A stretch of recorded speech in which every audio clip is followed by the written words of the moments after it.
Fire Call, the fire safety show with Division Chief Jim Sideras. Hi, my name is Division Chief Jim Sideras, and you are watching Fire Call, a show all about Sioux Falls Fire Rescue and the fire service. Sitting here at beautiful station number 3, you can even smell the mildew and the smoke from the gear in the background. If only you were here, you could smell it too. We're going to talk all about some cool stuff at Sioux Falls Fire Rescue, and maybe you might get a chance to win a genuine Sioux Falls Fire Rescue t-shirt. Now, not everybody can get one of those. Only people who have some good questions. And let's start off with one of those good questions. First question comes from Andrew. Andrew lives in Dundon, Florida.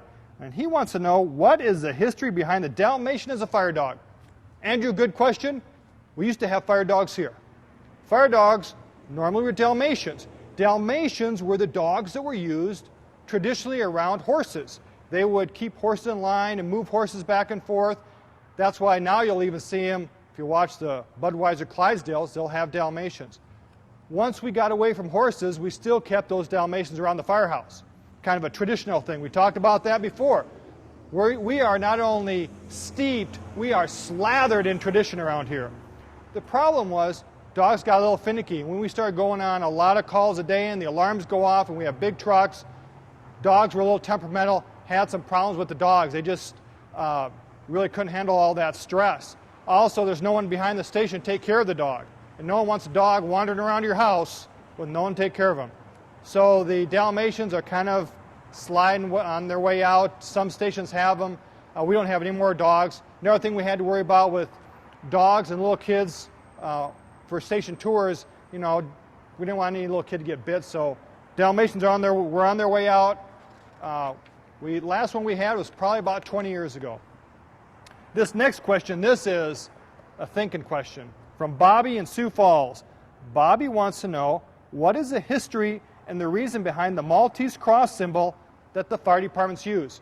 We even have one on our patch, Maltese cross.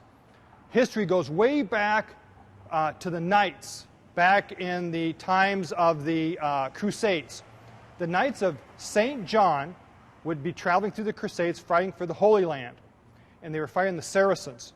They got into those cities, tight quarters. Saracens did something that was these Knights never faced before. They had what we now know as Molotov cocktails. They would throw down glass balls with a fluid that would ignite and burn the Knights, start the Knights on fire. The glass would break, this liquid would fall all over the fire, all over the Knights, and they would be burning alive. Some of the other Knights bravely would go in and pull those Knights out and put the fire out. After the battles were over, those Knights were given a Cross of Valor. The Cross of Valor looked like our current Maltese cross. The reason it got the name the Maltese Cross is these Knights were from the island of Malta in the Mediterranean. Hence the name the Maltese Cross, known for firefighters around the world, and that's why we respect it. Again, goes back to the tradition thousands of years ago, and we keep thinking about that all the time. So those were the very first firefighters putting their lives on the line, just like everyone is today in these firehouses throughout the country. So that's the reason, Bobby, and I hope that answered your question. Hey, we got some shout-outs. We got viewers from around the world emailing us, and they want shout-outs.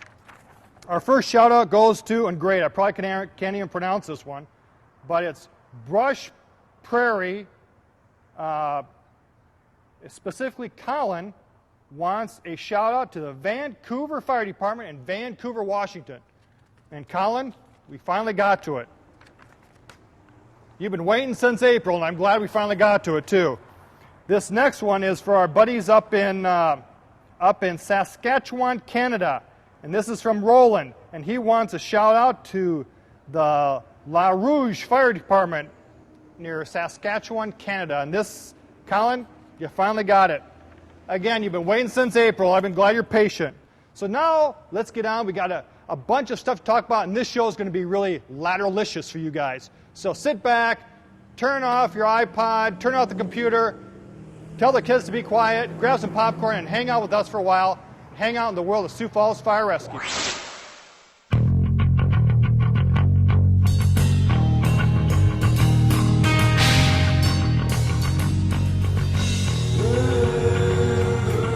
are doing our truck of the month, and our truck of the month is New Truck 2, which is a ladder truck, actually a quint truck. And to help us get through this is Al Hallstrom. And Al, you're a driver and soon to be Captain. Yeah, that's what we're talking about. We've got to think positive, Al.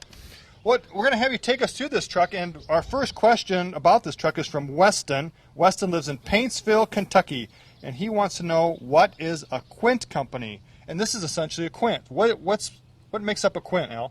Well, a quint company has 5 portions to it. It's Okay. got an aerial ladder, ground ladders, a water tank, a pump, and hose. Perfect. So and the big thing with this is going to be the ladder truck that makes a difference. Yeah, we have ladder capabilities. We can pull up to a building and perform rescue with the ladder, whether it be to a window or to a roof for our firefighters to get on the roof and breach the roof. Sure. Or whether it be we can extend the ladder out over a river and we can actually do rope rescue off the ladder. It has anchor points. Well, show us around this big truck of yours. Now, I got to ask about now, you're a Navy guy. Yeah. Is this a Navy kind of a paint scheme you got going? It could be. It definitely is bright, and I think the big thing is that we're just trying to use both lights and sound to capture people's attention, but it is... We've gotten a lot of comments on the visibility of the truck between the lights being on the sides, the strobes on the sides, and the paint scheme. And that's a heck of a bumper. Yeah, that bumper's made to move cars. There you go. And have you yet? No, I have not. Okay. Let's be diligent and not do that. Right. Show us what you got now. This is all contained in a smooth side. This is our pump panel. In here, when we get on scene and we want to pump water, first thing I do is put the pump in gear, come out here, and then I can control where the water flows. So like in our other trucks, basically the firefighters can just take these in, go fight fire as you're pumping. Yep, they can have hose off the truck, laying primary and secondary hose lines to the house, backup lines, while I'm getting a water supply from a hydrant hooked up here and getting the pump running and set to pressure. We have automatic controls, whether it's pressure or engine RPM to control the water. Behind this is the tank that we were talking about. How big of a tank is this? 500 gallons. And put a lot of fire with 500 gallons. Yes, you can. Good firefighter can anyway. That's right. I don't know about the ones we got now, Al. Should be able to extinguish a room and contents with 500 gallons. What do you got here on this side? Over here we have our electric fan for ventilating buildings, getting the smoke out. Then we have our quick fire ground monitor, master stream. So we can put this up and basically run it without having people sitting in the fire. That's right. We can put stakes in the ground, we can strap it down, and we can get it operating with 2.5-inch hose lines or 2.5-inch hose line. What about the irons? Where are the irons at? The irons are over here. We got our axe and our Halligan mounted on this pull-out panel for easy access. Got another Halligan in here along with our male and female hose connections. Perfect. Let's work our way around this thing. In here I know you want to show us this because you were talking about these slide-out drawers. Yeah, these are slide-out drawers, and these on this side have a lot of our tools, pry bars, 4-foot pike pole, brooms. This is a pediatric backboard in here, and we have our glass master in here for getting the front windshield. Works great, doesn't it? It does. Impressive. It works excellent. Go right through the front windshield, very fast. Pop it out. Take a windshield out. Yep, has a glass window punch on it, and you can grab a window there and break it. So. I bet you like breaking windows, Al. You look like a kind of guy that would just really... I do enjoy my job. I'm glad you do. And we just got another drawer here. This isn't quite as fun, but it's got some tools for wrenches, wrenches. Unhooking and connecting hose lines, and our master key. There you go. Wait, Al, because some of our viewers aren't going to know what you meant by master key. Well, we can cut padlocks with this to gain entry. There you go. To gates or. And hence the name. Master key. There you go. Al, you're a worldly guy. Oh yeah. We got air bottles in here. We got our pads for our outriggers on our ladder. Now, talking about these pads, yank that bad boy out once. Now, why do you need to have a pad to put down under the outriggers? Well, we want to distribute that weight. If we're on a soft surface, obviously the more square inches we have to distribute the weight of that outrigger, the more stability we're going to have. Perfect. Now let's move around to the back of the truck, and again you have that wild paint scheme going. Yeah, we want to be visible. We want people to see us and slow down for us when we're on scene. Especially because you could be on the interstate, people are coming at a high rate of speed. This just makes it really stand out much more, doesn't it? Yes, it does. This is a very visible truck. Now, this is a fact for you, Al. I just read this. The chevrons that point up, people will actually go away from those. When they point downwards, people actually drive into them. Isn't that kind of a... It's very interesting. There you go. Thank you, Al. Sworn, unsolicited testimonial from Al Hallstrom. Yep. Back here we have ground ladders in this compartment. We got a 35-foot ladder. You got to manhandle that bad boy. You got to have 3-4 people. Then there's a 24-foot ladder and a extension ladder and two 16-foot roof ladders. And then we have our 2.5-inch hose back here. What's behind the tarp? Right here. Oh, this is our 5-inch hose back here. So that'd be your supply line to your hydrant. Yep, that's our supply line. When if we have a fire, the driver would stop just past the hydrant, and the firefighter would come back here, pull that off, wrap it around the hydrant, and go. Now I know, and this is gonna be your favorite part. You're gonna load this back up. How are we gonna load that up in that little compartment, Al? Well, this is pretty unique. It's a first for Sioux Falls. We have some doors here that we can fold down, and we can have great access to our 5-inch hose bed. Pretty heavy doors? Yeah, these doors are pretty heavy, and they can actually kind of surprise you the first time you use them. And essentially, you can just hop up there and just load your hose. Yep, you can just hop up here, and now you can help through? load the hose. I'd offer to help you down, but... No, I'm good. Okay, thanks. All right. Up here we have our EMS compartment. Half our calls are EMS. We want that stuff readily available. Right, we got pull-out drawers, easy access. We have our AED, our medical bag, oxygen bag, collar bag. Everything ready to go. Everything's ready to go. Then we have the other side of the pump over here. We're essentially on the other side of the pump panel we started on. Correct. And we have a master discharge over here, so I could pump large volumes of water to another truck out this, actually through a 5-inch or a fitting that would give us 2.5s. And then we have another intake over here, and we have some 2.5-inch intakes and 2.5-inch discharge. And these hoses run the whole length of this truck, so if we pull them out this side, there's not another set on top over on the other side, so everyone knows that they go all the way across. Yeah, you can pull from either side. Does those pull out too to reload them? Yep, we actually just grab the whole thing and pull it out to reload it, then set it back in and hook up the hose. You said that this truck sets up pretty fast. Let's see how fast you can set this up. Here we go. These are the outriggers we talked about. Correct. The hydraulics are on. These are hydraulic cylinders pushing these out. And there goes the plates, just like you talked about earlier, distribute the weight. That's it. Now we go to the other side.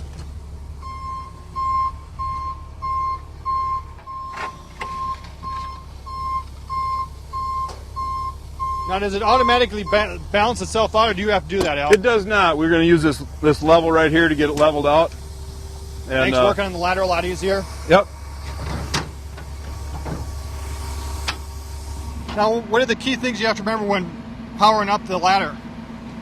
This ladder is quite simple, actually. We need the outriggers out, and then we come up here and we can put the ladder on put the engine on high idle, and away we go. We want to watch out for power lines. Sure. And any other obstructions that might be around, and know where our tip of our ladder's at.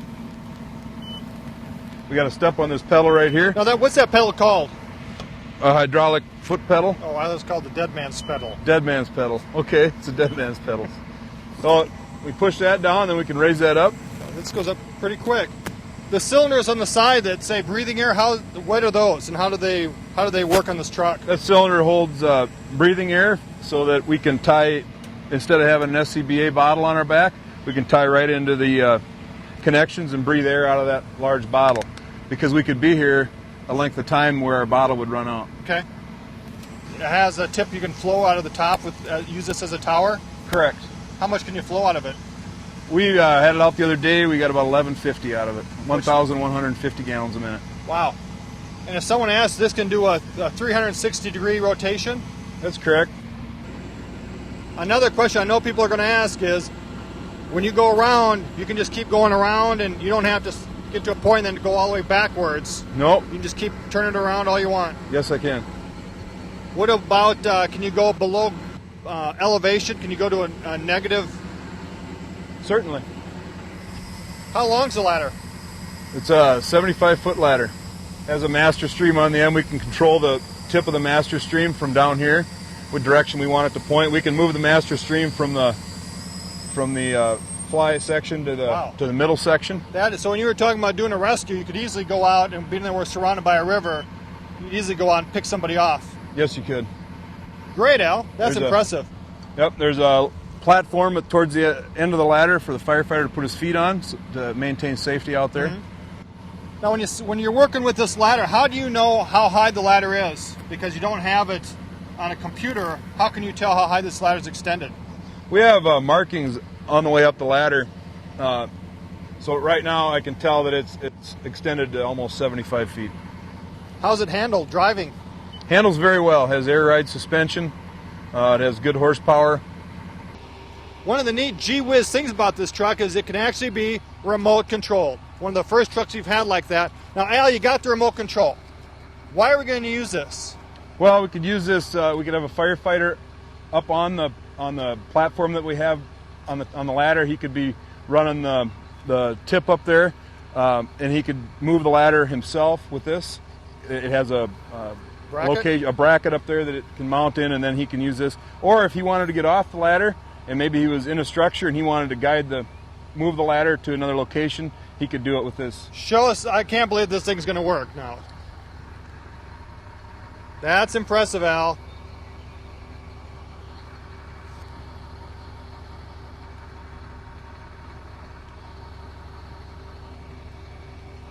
And now we have to have one. We have Chris up there. Flex up, Chris. Give us a little flex. He has to hold that dead man switch, though, to run this ladder, right? Correct. And just to make sure that things just don't go Yeah, bad we want for to have us. somebody manning the platform for safety reasons. Okay. That is impressive. Al, we got a couple more questions for you. You ready? I'm ready. Tricky questions. Tricky. Tough. I love tricky. Okay, it's starting to rain, too. This one's from James in Conestoga, Pennsylvania. And he wants to know, how does an air horn work, and do we use them on all our trucks? We do. We use them on all of our trucks, and the air horns work off of compressed air, the same compressed air we use for our braking system, and it sends compressed air through a trumpet. Very loud. We used to have them mounted on top of the trucks. Why are we putting them down well, here? because this is where our cars are that we want to affect when we're trying to get through traffic. Perfect. That is exactly right, Al. I couldn't answer that one better myself. Great. Okay, but now, Al, you've gotten all the way through this. This one's from Mike. Mike lives in Denver, Colorado. And Mike says he hears fire buffs, guys who are interested in the fire service, talking about a Q. I think it's a type of siren, but I'm not sure. What is a Q siren, and why is it different from other sirens? Well, when we have the electric siren going, which is the woo, woo, woo. How's that work again? And we're going along, and we might hit the air horn, and we can't get people to respond to us Right. trying to get through traffic. We'll hit the Q siren. Now, where is the Q siren Q now? siren's right here. And the Q siren spins. It has an electric motor that makes it spin, and it sucks air through it, and it creates the sound for the Q siren. So this is the one you can hear at night for long ways away at night when you're sitting in bed and you That's right. hear the trucks rolling. Yep. And this 123 decibels. at how far? 10 feet. Al, I tell you what, it's just like you're prepped for these questions. Yeah. And now you've been driving for quite a while. I mean, Yep. you look like an old firefighter, salty devil. Oh, thank you, I think. What do you find out works best as far as moving cars when you're trying to get through a busy? A combination of changing your tones, whether you're changing a wail to a yelp on the electric siren, or hitting the air horn once in a while, or just tapping on the Q siren. Just the tone changes get people's attention. Now, when this Q siren winds up and it's really rolling, and maybe we'll be able to crank it up here. How long does it take to wind down? Because it will go for quite a while. What do we have for that? It takes quite a while. We have a Q siren brake switch up in the cab, so we can slow that down so it quits making noise, because it will make noise for quite a while. Perfect. Well, maybe we can hear those things and you can play around with them for us. Oh, I look forward to it. Okay, Al.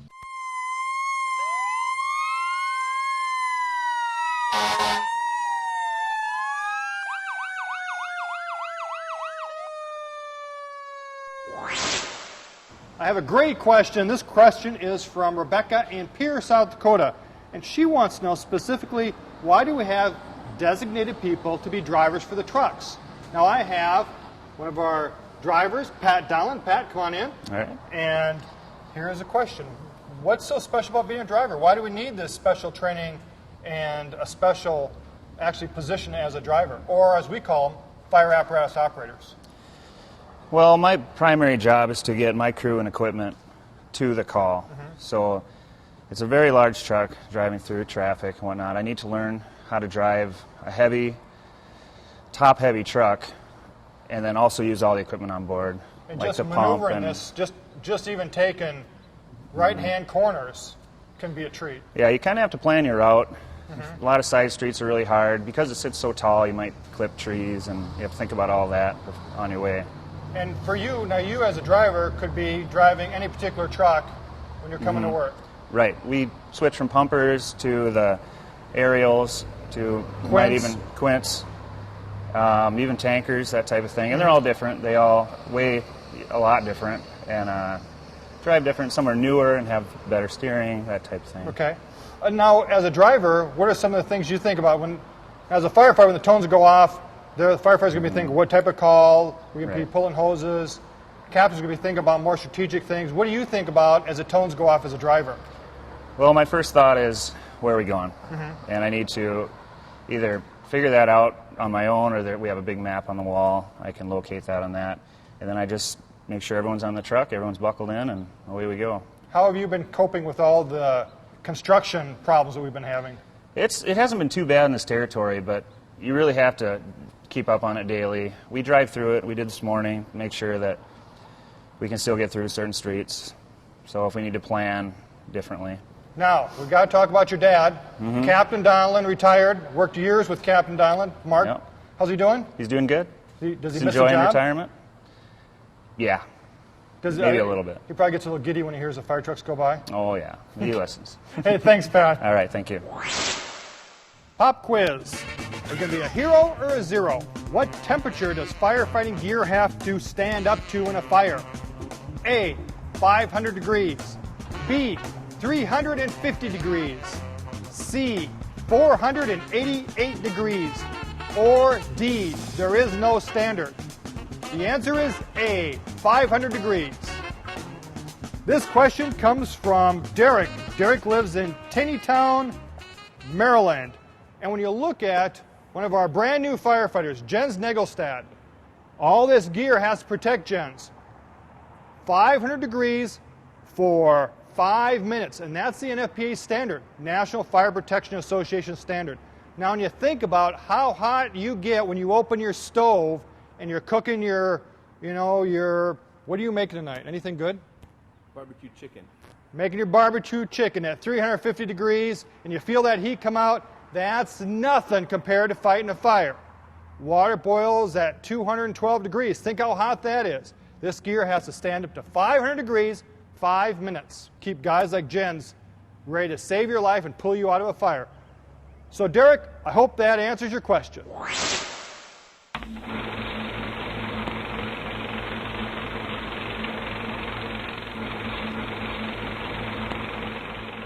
Welcome to the Fire Institute of Technology.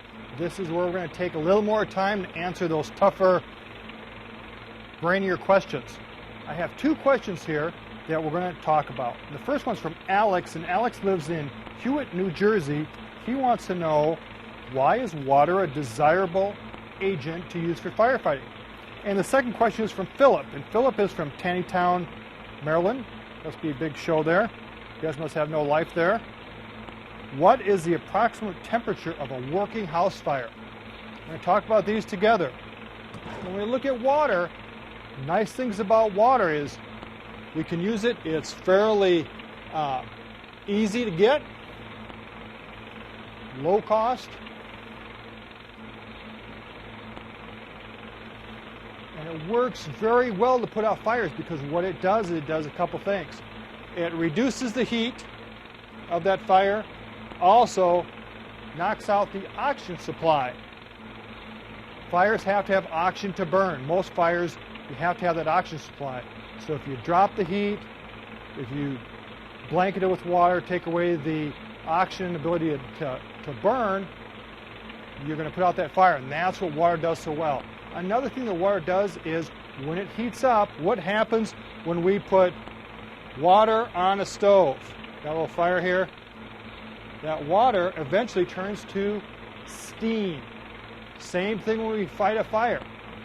You got a room and contents fire, get the door open, spray some water in, shut the door, it turns to steam, and when it converts to steam, we have more water molecules out there. Absorbs more heat, puts out more fire. So it's a great, great thing to put out fires with. And we can store it in our trucks. We can get it anywhere we want, works perfect. That's why we use it so much. Now, when we talk about this other question, when we have a house fire, we get a really cooking house fire. Temperature is going to be soaring. It's going to start at a couple hundred degrees and rapidly get up to 5, 6, 7, 800 degrees. Going to get up to around 1,200 degrees inside that house fire. Now, depending on what's inside that fire, will vary about that temperature, but generally we're looking at a house fire of about 1,200 degrees. Can't stay in there very long, especially when you got fire venting out. That's why we want to break out those windows, get some of that heat release, vent out some of that smoke so we can get there and fight that fire. Get in there, open your nozzle a little bit, get some steam conversion going, put that fire out. So I hope that answers your questions and fairly a quick answer. A lot of good properties to water that we use. House fires get up pretty darn hot. Even can be hotter if you're in a building that might not have any windows and might be made out of concrete. It's going to keep that heat in there. That's why it's really important we buy good gear for our firefighters. Firefighters stay in good shape because they're going to spend an awful lot of energy in these fires. So I hope those answer your questions and keep those questions coming. I'm glad you stayed through the whole show. Now, I told you at the beginning you might be able to get a t-shirt. T-shirts look just like this.